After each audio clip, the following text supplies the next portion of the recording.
என்னோட பேரு அஸ்விதா.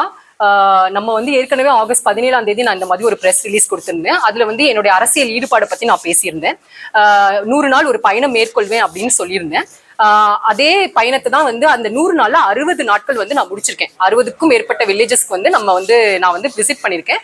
ஸோ அதுல உள்ள என்ன கண்டுபிடிச்சிருக்கோம், என்ன மாதிரி பிரச்சனைகள் இருக்கு, இதை சொல்றதுக்கு தான் வந்து இந்த பிரஸ் கான்ஃபரன்ஸ். உங்களுக்கே தெரியும், நான் வந்து போன இதுல சொன்ன மாதிரி நான் முக்குடல் அப்படிங்கிற ஒரு கிராமத்துல படிச்சு வளர்ந்தேன். சிஎஸ்ஐ ஜெயராஜ் அன்னபாக்கியம் கல்லூரியில வந்து பிபிஏ படிச்சு முடிச்சிருக்கேன். அதுக்கப்புறம் அசோகா யூனிவர்சிட்டியில வந்து நான் பிஜி படிச்சிருக்கேன். அதுக்கப்புறம் 10 ஆண்டுகளா வந்து சமூக நல ஆர்வலராகவும் சமூக பணிகள் நிறைய திருநெல்வேலி மாவட்டத்திலையும் பிற மாவட்டத்திலையும் நான் செஞ்சுட்டு இருக்கேன். பெண் கலெக்டிவ் போன்ற அமைப்புகளோட சேர்ந்து பெண்கள் அரசியலுக்கு வரணும் அப்படிங்கிறதுலையும் நான் வந்து நிறைய முன்னெடுப்புகள் எடுத்திருக்கேன். வேர்ல்ட் பேங்க் அப்படின்னு ஒரு ஆர்கனைசேஷன்லயும் நான் ஒர்க் பண்ணிருக்கேன். லாஸ்ட் இயர் வந்து ஹார்வர்ட், அதாவது யூஎஸ்ல உள்ள ஹார்வர்ட் பல்கலைக்கழகத்துல மாஸ்டர்ஸ் இன் பப்ளிக் அட்மினிஸ்ட்ரேஷன் படிச்சு முடிச்சிருக்கேன்.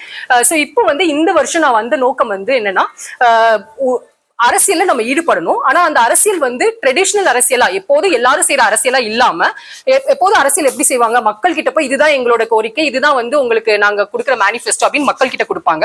பட் நானும் என்ன மாதிரி இளைஞர்களும் என்ன நினைச்சோம் அப்படின்னா, மக்களுக்கு உண்மையிலே என்ன பிரச்சனை இருக்கு, ஏன்னா நம்ம எப்போதுமே வந்து அவங்கள்ட்ட போய் இதுதான் அப்படின்னு திணிக்காம அவங்களோட கோரிக்கைகள் என்ன, அவங்களோட பிரச்சனைகள் என்ன அப்படிங்கறத நாங்க பாக்குறதுக்காக கடந்த 60 நாட்களாக 60க்கும் மேற்பட்ட கிராமங்கள் திருநெல்வேலி சட்டமன்ற தொகுதியில நாங்க பயணிச்சோம். இதுல வந்து என்ன மிகப்பெரிய ஆச்சரியம்னா, இன்னும் கிராமங்கள்ல வந்து எத்தனையோ அடிப்படை வசதிகள் கூட இல்லாம இருக்கு அப்படிங்கிறது ஒரு பெரிய வந்து ஷாக்கிங், என்ன சொல்றது, ரொம்ப கவலையா இருந்துச்சு, ரொம்ப வேதனையா இருந்துச்சு. இப்படியும் நிலைமைகள் இருக்கா அப்படின்ட்டு. இதுல முக்கியமான விஷயம் என்னன்னா, இன்னும் இந்த சட்டமன்ற தொகுதியை பொறுத்த வரைக்கும் ஒரு மூத்த அரசியல்வாதி இங்க உட்கார்ந்துருக்காரு. பிஜேபியோட ஸ்டேட் ஹெட்டா இருக்கிற நயினார் நாகேந்திரன் கடந்த 25க்கும் மேற்பட்ட ஆண்டுகளாக வந்து அரசியல் பண்ணிக்கிட்டு இருக்காரு. மினிஸ்டரா கூட இருந்திருக்காரு. சோ இப்படிப்பட்ட ஒரு அரசியல்வாதி இருக்கிற ஒரு திருநெல்வேலி சட்டமன்ற தொகுதியில இவ்வளவு பெரிய பிரச்சனைகள் இருக்குங்கிறது ரொம்ப ரொம்ப பெரிய ஷாக்கிங்கா இருந்துச்சு. இன்னொன்னு வந்து பிஜேபியின் அரசியல் வந்து என்னன்னா, நம்ம எல்லாருக்குமே வந்து எல்லாருக்கும் சொல்லுவாங்க டெவலப்மெண்ட் பாலிடிக்ஸ், விக்சித் பாரத், புதுமையான இந்தியா அப்படின்ட்டு. இவங்க டெவலப்மெண்ட் பேசிக்கிட்டே இருக்காங்களே தவிர உண்மையிலே மக்களுக்கு என்ன டெவலப்மெண்ட் போய் சேர்ந்திருக்கு அப்படிங்கறத பாக்குறாங்களா அப்படிங்கிறது ரொம்ப பெரிய கேள்விக்குறியா இருந்துச்சு. இது என்னோட பயணத்துல வந்து எனக்கு மிகப்பெரிய ஒரு ஆச்சரியமா இருந்துச்சு. இன்னொன்னு பாத்தீங்கன்னா, டிஎம்கேல கூட வந்து நம்ம முதலமைச்சர் சொன்னாரு, இந்த தொகுதி ஒரு முக்கியமான தொகுதி, இதுல வந்து நம்ம எலெக்ஷன் வின் பண்ணோம். எல்லாரும் எலெக்ஷன் வந்து வின் பண்ணுமே சொல்றாங்களே தவிர மக்களுக்கு உண்மையிலே என்ன பிரச்சனைகள் இருக்கு, அங்க உள்ள அரசியல்வாதிகள் அந்த மக்களோட பிரச்சனைகளை வந்து சால்வ் பண்ணும் அப்படிங்கறது யாரும் எந்த அரசியல் தலைவரும் சொன்ன மாதிரி இல்ல. இதுல வந்து நம்மளோட சட்டமன்ற உறுப்பினர் வந்து மாநிலம் முழுவதும் டூர் செய்யறாங்க. ஆனா உண்மையிலே திருநெல்வேலி சட்டமன்ற தொகுதியில என்னென்ன பிரச்சனைகள் இருக்கு அப்படிங்கறத அவங்க வந்து அதை வந்து இக்னோர் பண்ணிட்டாங்க, நெக்லெக்ட் பண்ணிட்டாங்க அப்படின்னு தான் சொல்லணும். இன்னொரு விஷயம் என்னன்னா, எங்க போனாலும் வந்து மக்கள் வந்து பண்ணையார் பண்ணையார் பண்ணையார் அப்படின்னு சொல்றாங்க. இதுவே எனக்கு வந்து ஒரு பெரிய கேள்வியை உண்டு படிச்சு, மக்களுக்கும் அவருக்குமான ஒரு டிஸ்டன்ஸை வந்து இது குறிக்குது. மக்களே வந்து நான் வந்து உங்க நிறைய இடத்துல கேட்டேன், இந்த மாதிரி பிரச்சனைகள் இருக்குன்னு சொல்றீங்க, நீங்க போய் ஏன் உங்க தலைவரையோ யாரையும் அணுகக்கூடாது அப்படின்னு. ஆனா பொதுவான அந்த மக்கள் வந்து அடிப்படை தேவைகள் கூட பூர்த்தியடைந்த அந்த மக்கள், அவங்களுக்கு வந்து அது ஒரு நாள் வேலை, இல்லைன்னா வந்து யாரை அணுகணும் தெரியாத அந்த மாதிரி ஒரு அடிப்படை தேவைகள் கூட பூர்த்தி செய்யாத அந்த மக்கள் பண்ணையார் அப்படின்னு சொல்றதுனா அவங்களுக்கு அணுக முடியாத ஒரு சூழ்நிலையை நம்ம பாக்குறோம். இதுல வந்து மக்களோட வாய்ஸ் வந்து என்ன வாய்ஸ்லெஸ் சொல்றதை விட அவங்களை வந்து சைலன்ஸ் பண்ணிருக்காங்க, அவங்களை வந்து பேச விடாம ஆக்கியிருக்காங்க அப்படிங்கிறது தான் வந்து ரொம்ப பெரிய கஷ்டமா இருந்துச்சு. இந்த 60 கிராமங்கள்லயும் வந்து என்னென்ன பிரச்சனைகளை சந்திச்சோம் அப்படிங்கறது ஒரு சின்ன ஒரு இதா மட்டும் நான் சொல்றேன். அப்போ உங்களுக்கு தெரியும் எவ்வளவு இந்த பிரச்சனைகள் பெருசா இருக்கு அப்படின்னு சொல்லிட்டு. வாட்டர் பாத்தீங்கன்னா, இப்ப ட்ரிங்கிங் வாட்டர், குடி தண்ணீருக்கு ஒரு பிரச்சனை. இப்போ வந்து தெற்கு செல்லியநல்லூர் அப்படின்னு ஒரு பகுதி இருக்கு. அங்க வந்து மக்கள் என்ன சொல்றாங்க அப்படின்னா, 10 நாளைக்கு 20 நாளைக்கு ஒரு தடவை தான் தண்ணி வருது அப்படின்னு சொல்றாங்க. தெற்குப்பட்டியில ஒருத்தர் சொல்றாரு 3 நாளைக்கு ஒரு தடவை தண்ணி வருதுனால அவருக்கு தொண்டை வலிக்கு அப்படின்னு சொல்றாரு. நம்ம வந்து இத்திக்குளம் பகுதி, அந்த கிராமத்துல பார்த்தோம்னா, நான் ஒரு மஞ்சள் கலர் சாரி கட்டியிருந்தேன், அம்மா உங்க சாரி கலர்ல தான் எங்களுக்கு தண்ணி வருது அப்படின்னு சொல்றாங்க. சோ இந்த மாதிரி ஒரு குடிக்கிற தண்ணீர் கூட பல பகுதிகளில் வந்து நாங்க உங்களுக்கு வந்து அந்த இது வந்து கொடுத்திருப்போம், குற்றப்பத்திரிக்கை. அதுல வந்து தெளிவா என்னென்ன கிராமங்கள்ல என்னென்ன பிரச்சனைகள், இந்த 3 கிராமங்களை நான் வந்து ஒரு எடுத்துக்காட்டா தான் இதை சொல்றேன். அதுக்கப்புறம் பாத்தீங்கன்னா வாறுகால் பிரச்சனை. இப்போ ரோடு போடுறாங்களே தவிர அங்க உள்ள வாறுகால் அமைக்கணும், அந்த கழிவுநீர் போகிறதுக்கான ஒரு வழியே இல்லாம நிறைய ஊர்கள் இருக்கு. பாத்தீங்கன்னா மொட்டையனூர்ல வந்து உக்கரன் கோட்டையில இருக்கிற மொட்டையனூர்ல ஒரு பெரிய வாறுகால் ஃபுல்லா, வாறுகால் இல்ல வாய்க்கால் ஃபுல்லாவே குப்பைகளை கொட்டி அங்க மக்கள் சொல்றாங்க, இந்த இதுல வந்து தண்ணி மழை வந்துச்சு அப்படின்னா ரோடெல்லாம் ஒரே நாரும், எங்களால இருக்க கூட முடியாது அந்த மாதிரி ஒரு பகுதி அப்படின்னு சொல்றாங்க. அபிஷேகப்பட்டி அத்திப்பட்டிலையும் அதே மாதிரி குப்பையை நல்லா கொட்டி வச்சிருக்காங்க. அதுக்கப்புறம் மதவக்குறிச்சியில நான் ஒருத்தரை சந்திச்சு அவர் என்ன சொன்னாருன்னா, சிட்டிசன் படம் பார்த்திருக்கீங்களா, அதுல ஒரு அத்திப்பட்டின்னு ஒரு கிராமம் வருமே, அந்த கிராமம் மாதிரி தான் எங்க கிராமத்தை வந்து மக்கள் அரசியல் தலைவர்கள் வந்து மறந்துட்டாங்க. இங்க வந்து ஒரு அடிப்படை தேவைகள் கூட இல்ல. அங்க உள்ள ஸ்கூல்ல வந்து எதிர்த்தாலும் ஃபுல்லா தண்ணி இருக்கு, ஆனா அது வந்து இது பண்றதுக்கு எந்த ஒரு நடவடிக்கைகளும் எடுக்கல. காட்டாளங்களுக்கு இதே பிரச்சனை தான். ஒரு தூய்மை பணியாளர்கிட்ட பேச அந்த தூய்மை பணியாளர் சொல்றாங்க, எத்தனை தடவை இது பண்ணாலும் வந்து இங்க வந்து அப்படியே தான் இருக்கு அப்படின்னு சொல்றாங்க. அதுக்கடுத்து மிகப்பெரிய பிரச்சனை ரோடு பிரச்சனை. நீங்க எல்லாரும் பத்திரிகையாளர்கள் தயவு செஞ்சு மேட்டுக்குப்பக்குறிச்சிக்கு போய் பாருங்க, கம்மாளங்குளம் போய் பாருங்க, பள்ளிக்கோட்டை போய் பாருங்க, வெங்கடாச்சலபுரம் மெயின் ரோட்லயே வந்து ரோடு வந்து அப்படி பேந்து கிடக்குது. இந்த மாதிரி பல பிரச்சனைகள் வந்து மக்கள் சந்திக்கிறாங்க. அடுத்த மிகப்பெரிய பிரச்சனை பஸ் பிரச்சனை. இப்ப வந்து சுப்பையாபுரம், உக்கரன்கோட்ல சுப்பையாபுரம், செட்டிக்குறிச்சி அப்படின்னு சின்ன சின்ன கிராமங்கள் இருக்கு. இந்த கிராமத்துல என்ன பிரச்சனைனா பஸ் நிக்க மாட்டேங்குது. நான் அப்ப அவங்கள்ட்ட கேட்டேன், நீங்க ஏன் உங்களோட எம்எல்ஏ கிட்ட ஏன் மனு கொடுக்கல? கொடுக்குறோம், செய்யறேன்னு சொல்றாங்க, யாரும் செய்ய மாட்டாங்க அப்படின்னு சொல்றாங்க. அது மட்டும் இல்லாம தெற்கு வாகைக்குளம் பாத்தீங்க அப்படின்னா அங்க வந்து பள்ளிக்கூடத்துக்கு கூட போக முடியாத நிலைமையில மக்கள் வந்து பஸ் இல்லாம இருக்கு. அங்க ஒருத்தங்கள்ட்ட நான் கேட்டேன், நீங்க எப்படி அப்ப பஸ் வந்து உங்க குழந்தைங்களுக்கு அனுப்புறீங்க அப்படின்னு கேட்டா, நான் வந்து எங்க வீட்டுல 2 வீலர் இருக்கு, 2 வீலர் இல்லாதவங்களை பத்தி நீங்க யோசிக்கணும் அப்படின்னு என்கிட்டயே அந்த கேள்வி கேட்டாங்க.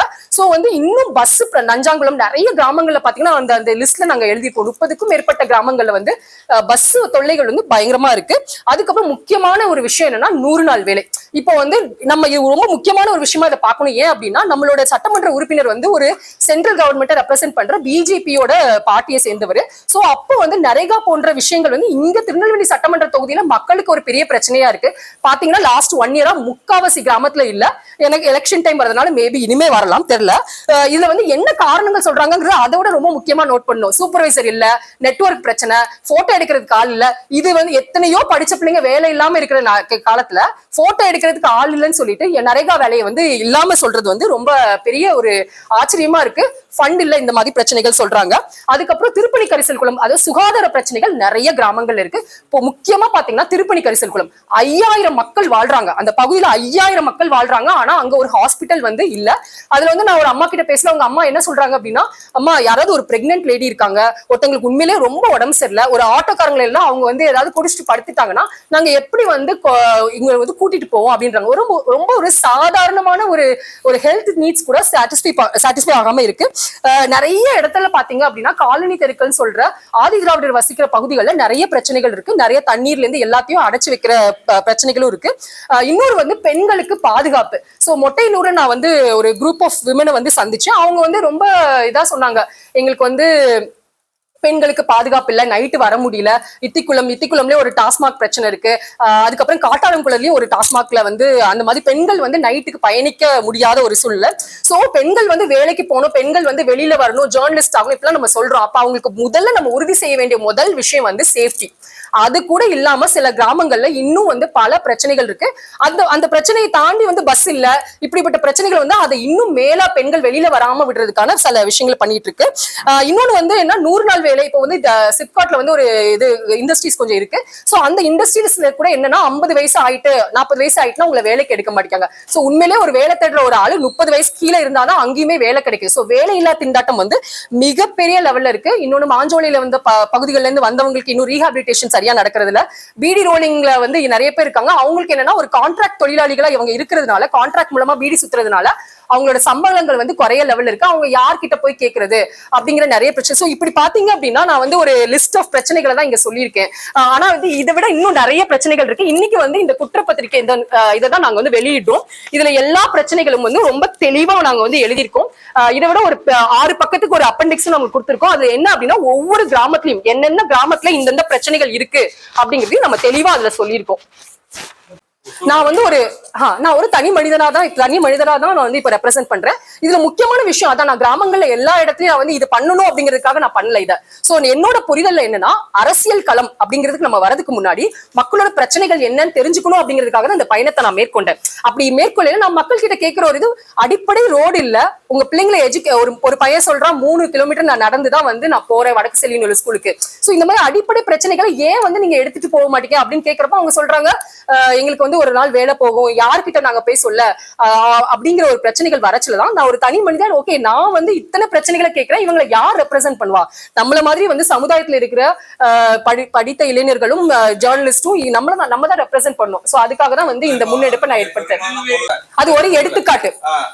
மதுவாலன்னு சொல்லல, நான் வந்து என்ன சொல்றேன்னா ஒரு பெண்கள் பாதுகாப்புக்கு இத்திக்குளம் போன்ற இடத்துல வந்து ஒரு டாஸ்மாக் வந்து நம்ம பஸ் ஸ்டாண்ட்லயோ சோ அந்த மாதிரி இடத்துல இப்ப நீங்க பாத்தீங்கன்னா எல்லாருமே நம்ம சந்திக்கிற வந்து நீங்க கிராமங்களை சந்திக்கிற எல்லாருமே வந்து கூலி தொழிலோ வந்து ஒரு கட்டட தொழிலோ இவங்க பண்றவங்க தான். சோ அந்த மாதிரி நபர்கள் இருக்கச்சுல வந்து அப்கோர்ஸ் அந்த வீட்டுல உள்ள பெண்களுக்கு வந்து அந்த குடி பழக்கத்தினால அவங்க செலவிடுற அந்த செலவு வந்து ஒரு மிகப்பெரிய செலவு தான். அப்கோர்ஸ் அது அதே போல அது வந்து தனி மனித பிரச்சனை. சோ நான் என்ன சொல்றேன்னா அந்த தனி மனித ஒரு வீட்டுக்குள்ள நடக்கிற பிரச்சனைகளால அந்த சமுதாயத்திற்கு என்ன பிரச்சனைனா இப்ப நான் ஒரு இளம் பெண்ணா அந்த கிராமத்துல வாழ்றேன், எனக்கு நடந்து நான் பஸ் ஸ்டாண்டுக்கு போனா எனக்கு பயம் வருது. அது வந்து ஒரு சமுதாயத்தின் பிரச்சனை. அந்த வீட்டுல குடிச்சிட்டு அவங்க வீட்டுக்குள்ள இருந்தா ஒரு பிரச்சனை கிடையாது. அவங்க சமுதாயத்துல உள்ள பெண்களை வந்து அதை பயந்து பெண்கள் வெளியில போகாம இருக்கிறது வந்து ஒரு பொது பிரச்சனையா நான் பாக்குறேன். கண்டிப்பா அதேதான் நான் என்ன சொல்றேன்னா இது வந்து என்ன டெவலப்மெண்ட் எல்லாருமே என்ன சொல்றோம் அப்படின்னா பேச்சுல நம்ம வந்து தமிழகம் முன்னேறிட்டு டெவலப்மெண்ட் பாலிடிக்ஸ் சொல்றோம். அது எல்லாமே எப்படின்னா ஒரு பேச்சால இருக்குது, ஒரு செயல்பாடுல எவ்வளவு இருக்கு. சோ என்ன மாதிரி சமூக ஆர்வலர்கள் என்ன செயல்பாடுல அது இல்ல அப்படிங்கறத ஒரு பார்வைக்கு ஒரு எடுத்துக்காட்டுக்கு நாங்க எடுத்துட்டு வரோம். எல்லாரும் அதாவது அரசாங்கம் செய்ய வேண்டிய வேலை அது வந்து என்னன்னா அது அரசாங்கம் செய்யாம இருக்கச்சுல நம்மள மாதிரி வந்து பொதுமக்களாகிய நம்ம அரசியல ஈடுபாடு உள்ள பெண்களாகிய நாங்கள் அதை எடுத்துட்டு வரணும் அப்படின்னு நினைக்கிறோம். ஆமா டெஃபினட்டா. இந்த சட்டமன்ற தொகுதியில் நான் வந்து ஃபர்ஸ்ட் இந்த சட்டமன்ற தொகுதியில வந்து நான் எலெக்ஷன் நான் உங்கள்ட்ட ஏற்கனவே சொன்னேன் ஆகஸ்ட் 15ஆம் தேதியே வந்து நான் 17ஆம் தேதி வந்து நம்ம ஒரு பிரஸ் கான்ஃபரன்ஸ்ல நான் சொன்னேன் இந்த சட்டமன்றத்தை எனக்கு நிக்கிறதுக்கான ஒரு ஆர்வம் இருக்கிறது, அரசியல நான் ஈடுபடணுங்கிற ஆர்வம் இருக்கு. நீங்க கூட ஒரு செய்தி எழுதிருப்பீங்க சுயேட்சையா நிக்க போறாங்க அப்படின்ட்டு. சோ அதுக்கப்புறம் நான் வந்து இருக்கிற அரசியல் களங்களை பார்த்துட்டு நான் டிவிக்கேல ஜாயின் கூட பண்ணிருக்கேன். ஆனா நான் இந்த முன்னெடுப்பை எடுத்தது வந்து ஒரு தனி மனிதரா வந்து நான் அந்த முன்னெடுப்பை எடுத்திருக்கேன், டிவிக்கே சார்பா எடுக்கல. சோ அதனால இன்னைக்கு நான் வந்து பேசச்சு ஒரு தனி மனிதரா பேசுறேன். ஆனா அரசியல் களத்துல என்ன மாதிரி இளைஞர்கள் வரச்சுல ஃபர்ஸ்ட் மக்களோட பிரச்சனைகள் என்ன அப்படிங்கறது கண்டிப்பா தெரிஞ்சுக்கணும். அவங்களுக்கு வந்து ஒரு வாய்ஸ் இல்ல, அதுக்காக என்ன மாதிரி வாய்ஸ் இருக்கிற உங்களை மாதிரி வந்து பத்திரிகை நண்பர்கள் வந்து அதுக்கு ஊக்குவிக்கிறதுனால என்ன மாதிரி வாய்ஸ் இருக்கிறதுனால நம்ம வந்து இந்த கலந்துரையாடல் நடத்திட்டு இருக்கோம். என்னன்னா ஒரு சட்டமன்ற உறுப்பினர் அப்படிங்கிறவங்க வந்து நம்மளை ரெப்ரசென்ட் பண்றாங்க அப்படிதானே, இந்த தொகுதியை நம்ம ஓட்டு போட்டு அவங்களை சூஸ் பண்ணிருக்கோம், அவங்க நம்மளை ரெப்ரசென்ட் பண்றாங்க. சோ ரெப்ரசென்டேட்டிவ் ஒரு கேள்வி கேட்கறதா நான் இதை பாக்குறேன். ஒரு பொது மனிதரா உங்களோட சட்டமன்ற தொகுதியில் இவ்வளவு பிரச்சனைகள் இருக்கு, நீங்க ஒரு மாநிலத்தை நீங்க சுற்றுப்பயணம் மேற்கொள்றீங்க, இந்த சட்டமன்றத்தை நெக்லெக்ட் பண்றதுக்கான காரணம் என்ன? நீங்க வந்து ஒரு இப்ப வந்து புதுசா ஒரு எம்எல்ஏவா நான் ஆயிருந்தாலும் நீங்க ஆயிருந்தாலும் கேள்வி கேட்கறதுக்கு ஒரு ஓகே அவங்க கத்துக்கிறதுக்கு ஒரு 5 வருஷம் ஆகலாம் அப்படின்னு நம்ம யோசிக்கலாம். 20 ஆண்டுகள் 25 ஆண்டுகள் 2001 நீங்க மினிஸ்டரா இருந்தீங்க, இத்தனை ஆண்டுகள் ஆகியும் இன்னும் ஏன் இந்த சட்டமன்றத்தில் இத்தனை பிரச்சனைகள் இருக்கு அப்படிங்கறத நான் கேள்வி கேட்கணும்னு நினைக்கிறேன். சோ வந்து எல்லா முடிவுகளும் வந்து அந்தந்த தருணத்துல அந்தந்த தருணத்துல வரையில நம்ம எடுக்க முடியும். சோ என்னோட வாழ்க்கை பயணத்துல இது வந்து நான் டிவிக்கே வந்து பயணிக்கணும்னு நினைக்கிறேன். கட்சி வந்து நம்மளுக்கு அந்த வாய்ப்பு கொடுத்துச்சுன்னா நிற்பேன், கட்சி அந்த வாய்ப்பு கொடுக்காட்டியும் அன்னைக்கு அந்த நாள்ல வந்து என்ன முடிவுகள் எடுக்க முடியுமோ அந்த முடிவுகளை நான் எடுப்பேன்.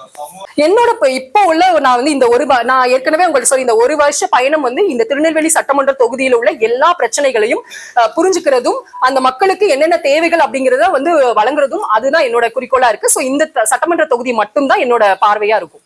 தீர்வுகள் வந்து இப்ப வந்து இவ்வளவு பிரச்சனைகள் இருக்கு அப்படித்தானே. சோ இதுக்கு ஒவ்வொன்றுக்கும் ஒவ்வொரு பிரச்சனை. இப்ப வந்து அக்ரிகல்ச்சர் பொறுத்து பாத்தீங்கன்னா மான் பிரச்சனைகள் இருக்குன்னு சொல்றாங்க. சோ வந்து தண்ணீர் வந்து வரல அப்படிங்கிற. சோ ஒவ்வொரு பிரச்சனைக்கும் என்னை பொறுத்த வரைக்கும் நான் வந்து ஒரு எக்ஸ்பர்ட் கிடையாது அப்படித்தானே. எனக்குன்னு ஒரு சில கல்வி இது இருக்கு. அந்தந்த இப்போ வந்து விமனுக்கோ எஜுகேஷனுக்கோ அந்த மாதிரி எனக்கு திறன் இருக்கிறதுனால அந்தந்த முடிவுகள் என்னால எடுக்க முடியும். சோ வந்து மேனிஃபெஸ்டோ ஒண்ணு தயாரிக்கல, கண்டிப்பா இந்த ஒவ்வொரு பிரச்சனைகளுக்கும் தீர்வு என்ன அப்படிங்கறத ஒரு எக்ஸ்பர்ட்ஸோட ஆலோசனை செஞ்சுதான் நம்ம அதை பண்ண முடியும். சில பிரச்சனைகள் வந்து என்னன்னா எனக்கு வந்து ஷாக்கிங்கா அந்த திருப்பணி கரிசல்குளம் சொன்னேன், 5000 மக்கள் வாழ்ற ஒரு பகுதியில PHC இல்ல இது இல்ல அப்படிங்கிறது ஒரு பெரிய விஷயம். சோ வந்து சில பிரச்சனைகள் இந்த மாதிரி பிரச்சனைகளை மக்களே கூட்டிட்டு வந்து மாவட்ட ஆட்சித்தலைவருக்கு கொடுக்கணுங்கிற முடிவுகளும் இருக்கு.